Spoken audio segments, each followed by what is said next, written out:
सर्वेभ्यो नमो नमः। आज हम 8वीं कक्षा का जो 7वां पाठ है भारत जनता है उसके प्रश्नोत्तर करेंगे। अभी तक जो है हम हिंदी अनुवाद इसका कर चुके हैं। अगर आपको हमारे श्लोक देखने हैं हिंदी अनुवाद के तो आप हमारी उस वीडियो पे जाके देख सकते हैं। प्रश्नोत्तर जो है वो हम शुरू करते हैं। पहला प्रश्न है, पाठे दत्तानाम पद्यानाम सस्वर वाचनम कुरुते। पाठ में दिए हुए पद्यों का, श्लोकों का आपको स्वर सहित वाचन करना है। ठीक है। दूसरा प्रश्न है, उसमें क्या करना है, प्रश्नानाम उत्तराणि एक पदेन लिखित है। एक पद में आपको प्रश्नों के उत्तर लिखने हैं। पहला प्रश्न है, अहम वसुंधराम किम मन्ये।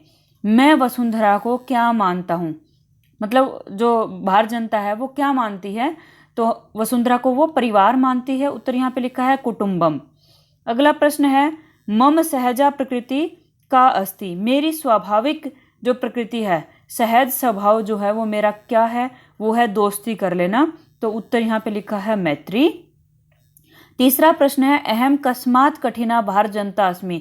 मैं किससे भी कठोर भारत जनता हूँ। तो हमने पाठ के अनुवाद में पढ़ा था कि पत्थर से भी कठोर।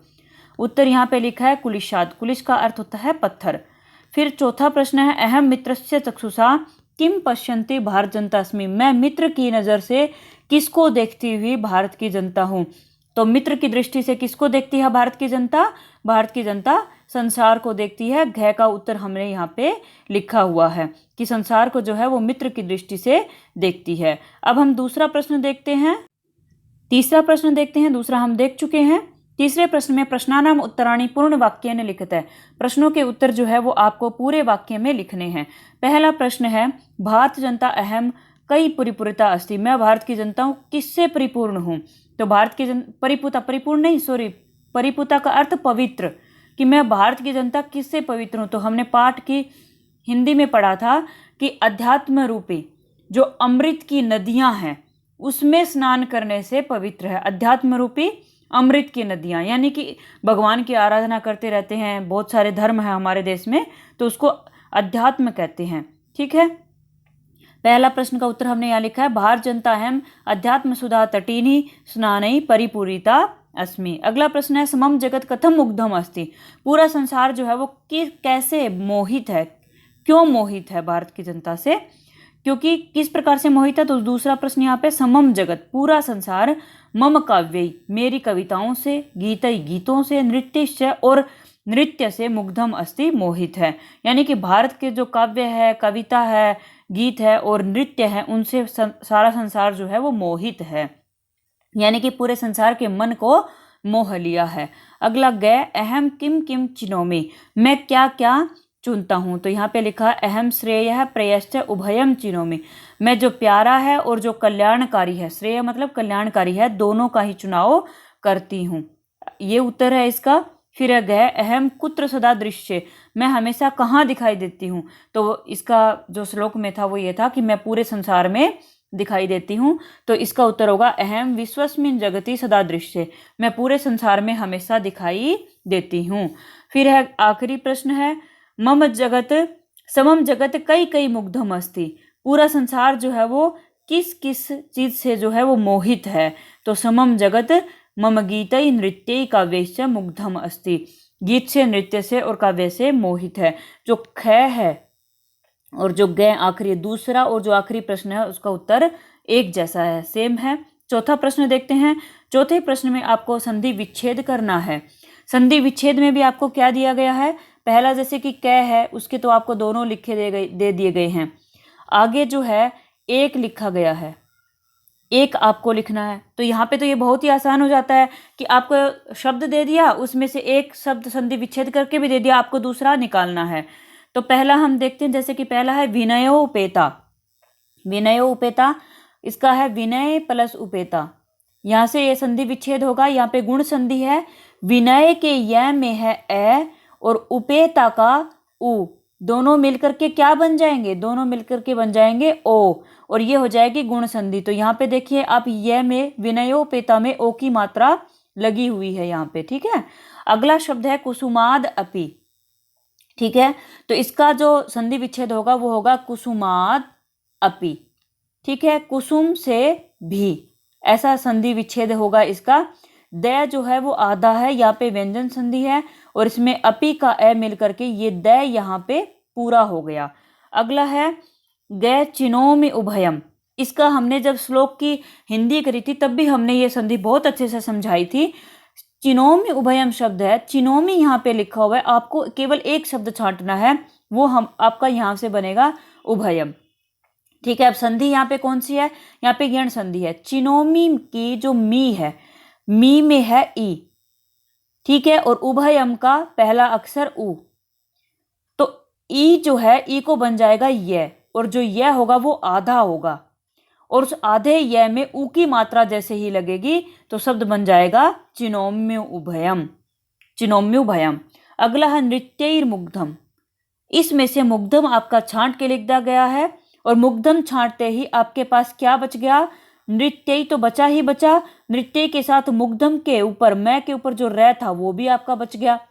ठीक है, और वो रै जो है वो आधा है, आधा रै कभी नीचे नहीं रहता, ऊपर चला जाता है, इसीलिए ये मैं के ऊपर लगा हुआ है, और जैसे ही मुग्धम अलग हुआ ये रै नीचे आ गया, और फिर जब ये रै नीचे आया तो इस रै को विसर्ग बन गया, इसीलिए हमने नृत्य के पीछे विसर्ग लगा रखा है, यहाँ पे विसर्ग संधि है। अगला है प्रकृतिर अस्ति। प्रकृतिर अस्ति में से प्रकृति निकाल दिया गया है, जैसे नृत्य मुग्धम था ऐसे ही ये है। प्रकृतिर अस्ति में से प्रकृति जैसे निकाला तो आपका बच गया रस्ती। क्या बचा, रस्ती बचा, यही बचा ना। रस्ती में क्या है, ये जो रै है ये आधा है, हलंत है इस पे, और जो अस्थि का ए मिल करके ये रै पूरा हुआ। ठीक है, अस्थि का रै मिला, ए मिला, तभी तो ये रै पूरा हुआ, और जैसे ही अस्थि अलग हुआ तो रै फिर से आधा हो गया, और जैसे ही रै आधा हुआ तो रै को क्या हो गया, विसर्ग हो गया, जब हमने संधि विच्छेद की। अब आप ये पूछोगे कि यहाँ पे आधा रै ऊपर चला गया, यहाँ पे आधा रै नीचे क्यों है, क्योंकि ये भी आधा ही है, इसमें भी अस्थि का ए मिला हुआ है, तो उसका कारण ये है कि यहाँ पे जो रै के बाद मैं था, मैं यानी कि व्यंजन, और यहाँ पे रै के बाद क्या है, स्वर है। स्वर जो है वो आधे व्यंजन को कभी नहीं छोड़ता, उसमें मात्रा के रूप में मिल जाता है। अगला च है लोक क्रीड़ा सक्ता।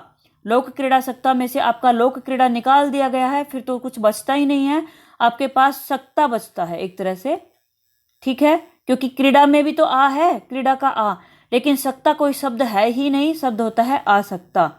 तो आपको संधि करने के लिए कम से कम ये भी पता होना चाहिए कि सार्थक शब्द कैसा होता है, ये नहीं कि हम कहीं से कुछ भी निकाल करके रख दे। फिर दूसरा, यहाँ पे दीर्घ, ऐसे भी आप समझ सकते हो, ये जो दीर्घ संधि का नियम है, दीर्घ संधि है, यहाँ पे ए या आ के बाद क्या होगा, ए या आ प्लस ए या आ, तो मतलब यहाँ पे ए या आ कुछ भी हो, यहाँ पे ए या दोनों को मिलाकर के आ ही बनता है। ठीक है, अगर हमने लोक क्रीड़ा के बाद सीधा सक्ता किया, सीधा सक्ता किया, तो यहाँ कोई संधि बनेगी ही नहीं, यहाँ पे कुछ ना कुछ होना चाहिए स्वर, तभी संधि बनेगी, नहीं तो कोई संधि ही नहीं हो रही है, तो फिर ये शब्द ही गलत हो जाएगा। ठीक है, तो यहाँ पे दीर्घ संधि थी आखिरी शब्द में। पांचवा प्रश्न देखते हैं। पांचवें प्रश्न में आपको क्या करना है, विशेषण विशेष्य पदानि में लय जाता है। विशेषण क्या होता है, जो विशेषता बताता है, और विशेष्य जिसकी विशेषता बताई जाती है। अब आपको ये ध्यान रखना है कि ऐसे कैसे विशेषण विशेष्य बता सकते हैं, ये शब्द जो है वो पाठ से उठाए गए हैं, पाठ के शब्दों की ही आपको विशेषण और विशेष्य बताना है। पहली लाइन में विशेषण, दूसरी लाइन में विशेष्य। तो अब हम पहले इनकी हिंदी बता देते हैं। सुकुमारा मतलब कोमल, जगत मतलब संसार, सहजा मतलब बहुत ही सहज है, नॉर्मल सी बात, संसार है दुनिया में, विश्वस्मिन संपूर्ण पूर्ण, भारत जनता भारत की जनता, समम संपूर्ण, प्रकृति स्वभाव, समस्ते पूरे में, और जगती संसार में। अब हम इनका मिलान करते हैं। और एक बात और, अगर आप कुछ नहीं समझ पा रहे तो कम से कम आप विभक्ति भी देख सकते हैं, दोनों में एक जैसी विभक्ति होती है लगभग, हमेशा नहीं होती लेकिन लगभग होती है, तो आप उसका मिलान अच्छे से कर पाएंगे। जैसे सुकुमारा कोमल, कोमल कौन है, भारत जनता, पहले का मिलान आप किससे करेंगे, भारत जनता से करेंगे। दूसरा है सहजा, सहज क्या, प्रकृति, सहज स्वभाव, बिल्कुल ही नॉर्मल सी प्रकृति, नॉर्मल सा स्वभाव। फिर है विश्वस्मिन संपूर्ण, विश्वस्मिन का किस में मिलाएंगे हम, विश्वस्मिन जगति। फिर है आपका समम, समम का किसके साथ मिलान करेंगे, समम का होगा जगत, समम संपूर्ण जगत संसार। फिर उसके बाद है समस्ते, समस्ते मतलब पूरे में, तो यहाँ पे होगा पूरे में संसारे, संसार में, पूरे संसार में। ठीक है। छठा प्रश्न है सार्थक पदानी में लय जाता है। जो सार्थक समानार्थक कहानी, समानार्थ कहानी कौन से होते हैं? जो पर्यायवाची होते हैं, जिनका एक जैसा अर्थ होता है। तो पहला यहाँ पे है जगती। पहले मैं इन सबके अर्थ बता देती हूँ। जगती का अर्थ होता है संसार। नदी का अर्थ नदी। कुलिशात मतलब पत्थर से। पृथ्वी, कुलिश पत्थर होता है। पृथ्वी धरती। प्रकृति स्वभाव, संसारे दुनिया में। चक्षुषा आंखों से, चक्षु होता है आंख। स्वभाव वही स्वभाव, नेचर। तटीनी जो होता है वो नदी होता है। व्रज जो होता है वो पत्थर होता है। वसुंधरा धरती होता है और नेत्रेण आंख होता है। आपको हिंदी सुन करके भी मिलान करना अपने आप आ जाएगा। तो जगती का क्या है पर्यायवाची? जगती का पर्यायवाची है संसार। जगती का पर्यायवाची क्या है? संसार है। कुलिश, कुलिश मतलब पत्थर, तो कुलिशात का पर्यायवाची है वो है व्रजात। फिर है प्रकृति। प्रकृति का अर्थ होता है स्वभाव। प्रकृति का अर्थ है स्वभाव।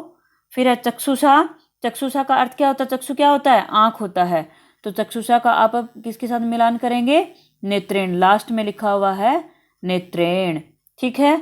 उसके बाद आपका है तटीनी।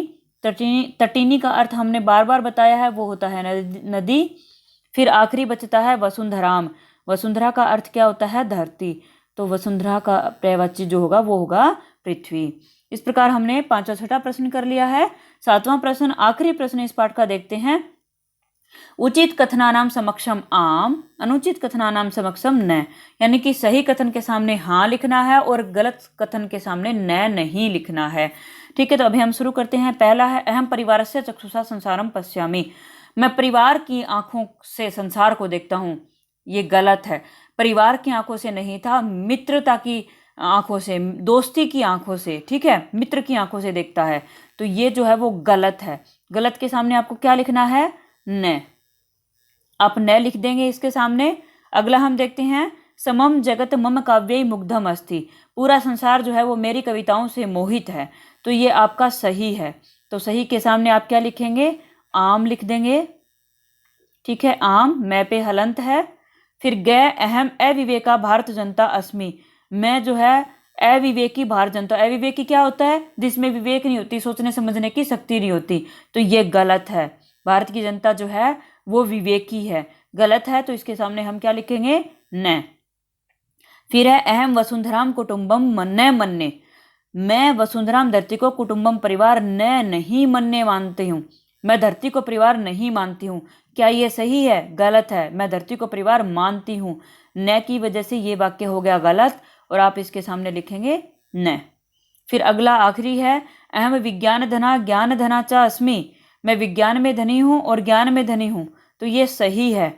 तो आप इसके सामने क्या लिखेंगे? आप इसके सामने लिखेंगे आम और मैं पे लगा देंगे हलंत। ठीक है। इस प्रकार हमने ये जो आपका 8वीं कक्षा का 7वां पाठ था भारत जनता है, इसके प्रश्नोत्तर किए। अगर आपको हमारी वीडियो पसंद आए तो लाइक शेयर और सब्सक्राइब कीजिए और इससे संबंधित जो भी सुझाव हैं वो आप हमारे कमेंट बॉक्स में लिख सकते हैं। धन्यवाद।